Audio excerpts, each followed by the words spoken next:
Today is actually the first day of the year where it feels like summer, and we are so excited, hence why we are making today's video outdoors today.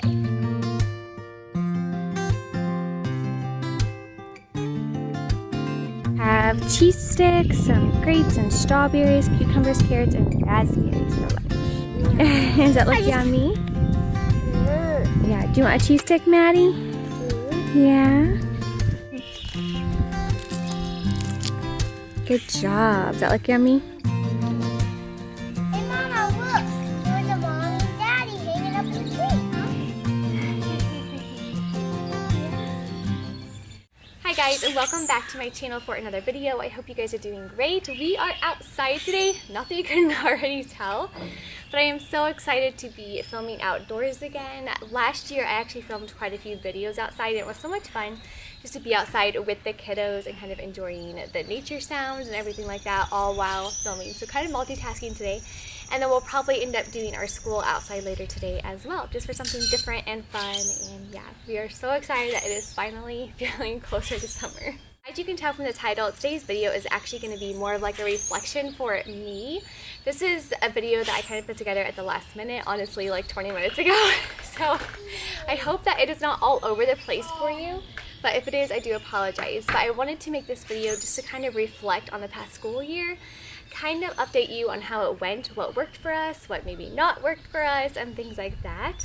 But overall, the actual 2021-22 school year was absolutely beautiful. There were definitely some ups and downs, some challenges, bumps and curves along the way, like life in general. And I think that's what makes, honestly, part of life the adventure part of life.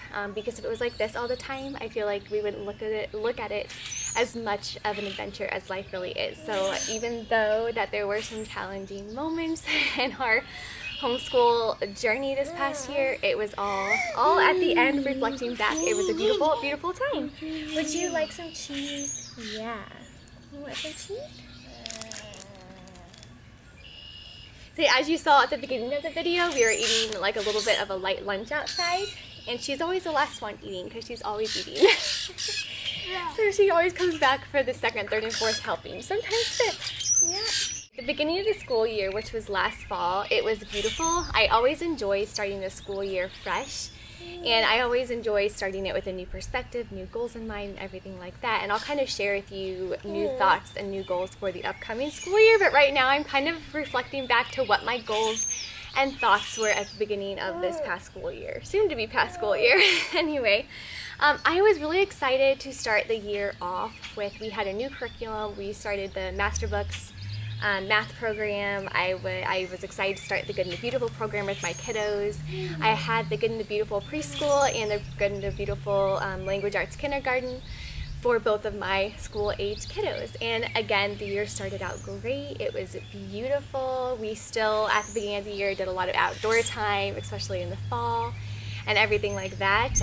My preschooler did finish her preschool Good and the Beautiful curriculum, and I will say, like reflecting back and looking at that, I love the Good and the Beautiful pre-K curriculum. I am not, like, honestly, and also looking back too, and even with my upcoming little ones, even though I don't deem a preschool curriculum as a necessity, it was still a beautiful curriculum, and we did enjoy all the fun little poems and activities, and it was extremely gentle, which I appreciate, because my preschooler did want something to do as far as like when her older brother was doing homework. She wanted something to also keep her busy and wanted to feel big like her brother. So we loved it. We completed that whole thing very quickly, actually, because it is gentle, so she would do several different lessons a day, everything like that.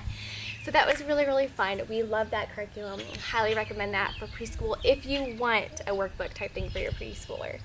Anyway, and then for my kindergartner, we started the year out really strongly with the Good and Beautiful language arts program for him, and then we also started the year out with the Master Books math lessons through a living education. I was trying to think of it, but and those were the only two core things that we were doing with him, where we were just doing language arts, which had like the reading and everything like that, and then the math, and that was it for his kindergarten. And it started out really great. I think we ended up making a switch earlier, probably about 3 or 4 months ago. It might have even been sooner than that because I feel like time flies. Anyway, yeah, probably 3 to 4 months ago, we did switch from the Master Books math lessons only because it was becoming very repetitive. Most of the lessons in the math lessons for living education, I'll have a screenshot of us here if you do want to see what I'm talking about. Most of the lessons had to do with a lot of copy work, which I think is great. There's a time and place for it. However, it just became, sorry, I'm like watching the chickens over here. There's a time and place for it. However, he just became really bored with it. And so we switched to the CLE math. Now he loves math, is thriving with it. We've completed the first almost 2 units now, and he absolutely loves it. So I was really thankful that we did make that switch, and I am also thankful for the fact that with homeschooling, one of the joys of homeschooling is the ability and the flexibility to recognize that, hey, your child might be struggling in this area, and it may not even be the child, it could be the actual curriculum they're using, but then it could be vice versa. So I was struggling and changing, but I'm so glad we did because he loves math, and I love CLE's program. I'm sorry if this is so repetitive because I talk about CLE now in like the past 6 videos, but he loves it, and I feel like it speaks volumes when the kiddos actually love it. And then the other reason why we switched from the actual master books is he just wanted the straight up forward math. He wasn't really interested in following the storyline anymore, even though he did appreciate reading the story. He didn't know how it connected too much with the actual math aspect, and it slowed it down. So anyway, for his kindergarten language arts, we got to about lesson 65 before it became really, really difficult for him. It advances very, very quickly, so that could be a pro and a con depending on your child and depending on you as a teacher and what you're looking for in a curriculum for your student.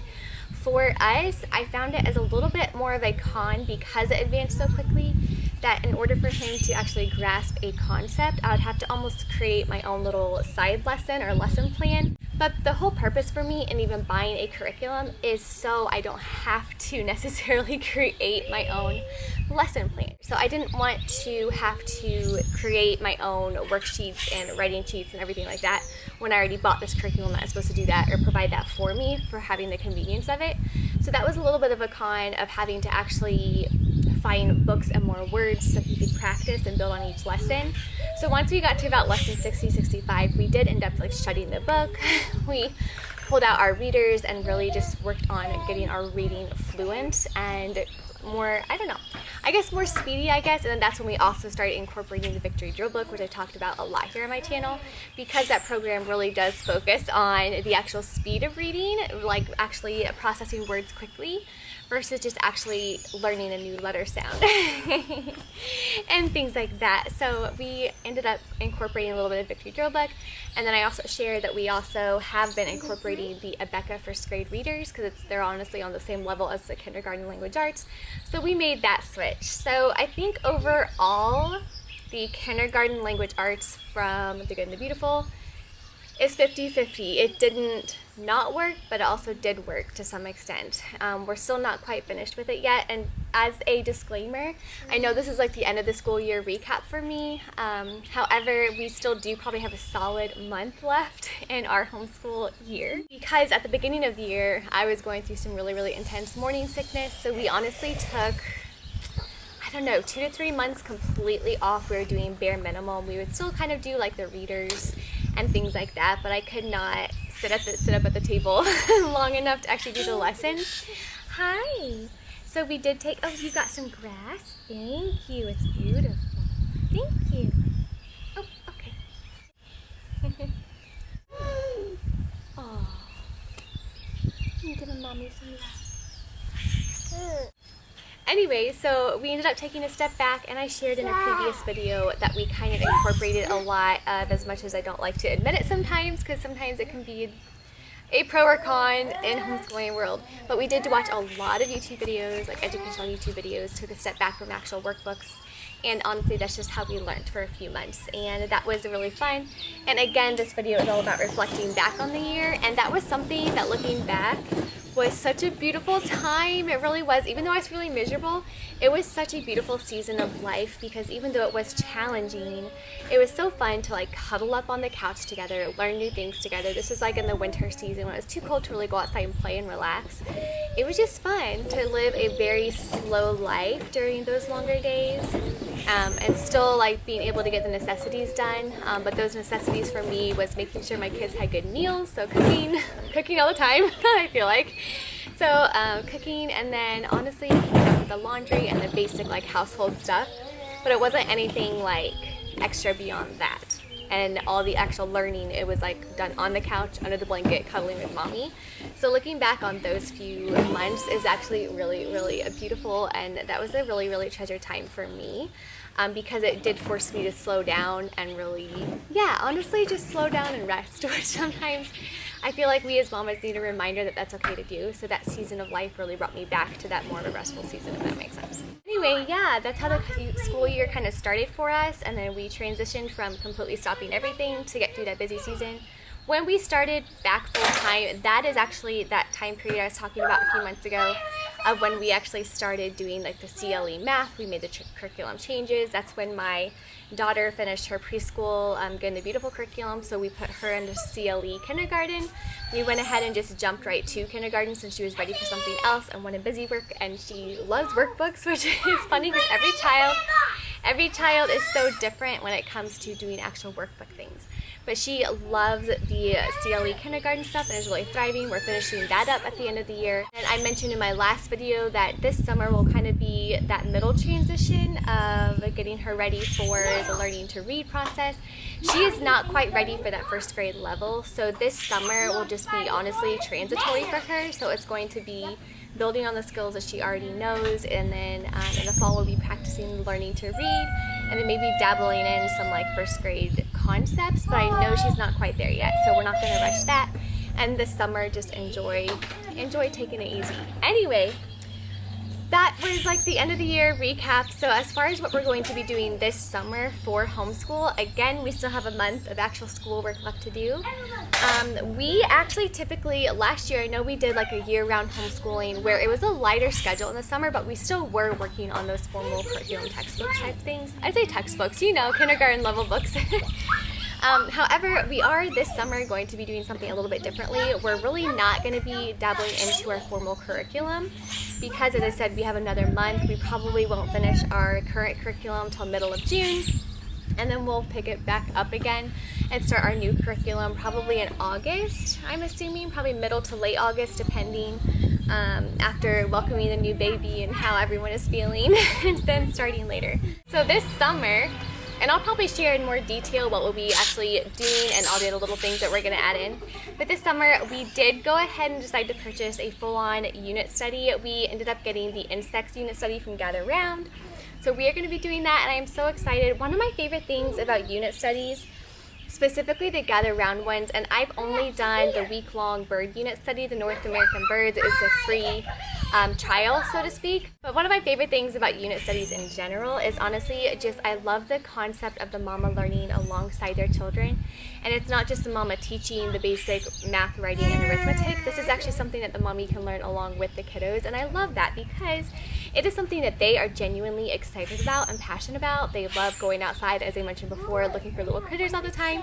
And so having something that will create them, especially in the summer, that hands-on experience of like, yes, we can read it on paper, we can read about every single bird on paper, but then we can go outside and look for said bugs. And so it's really fun that they can actually bring their life and honestly their summer life to life, if that makes sense. So I am really excited to start that with them. If we do not finish it, because as I said before, we will be welcoming a new baby, Lord willing, in July. And so depending on how many weeks we do completely take off and just kind of rest and relax and enjoy baby and just enjoy being outdoors, we will possibly not be able to finish it by the time we actually start our full-on school year. If we do, that's great, because I know like the unit study, that's going to be our only thing, as I mentioned, that we're going to be doing in the summer. I'm going to probably share with you, my next video will probably end up being a complete flip through of the Gather Round unit study that we'll be doing, as well as the additional things that got to go along with the unit study. So it's just some fun things, like hands-on things, and also some free resources as well if you are wanting to do a unit study but not wanting to add any cost to you anyway. So I'll be sharing with you a few ideas and everything like that if you are looking for a no cost or low cost kind of summer unit study. Anyway, I'll be sharing that in an upcoming video for you if you are interested in that. So anyway, that's our kind of end of the year recap and what we'll be doing this summer, and then I'll kind of share with you my new thought and my new goal for the new school year coming up here. But I'm going to go ahead and leave it at that before this video is too long and get this food cleaned up before the ants attack it and everything like that. But you guys have a great rest of your week, and I'll see you in my next video. Bye!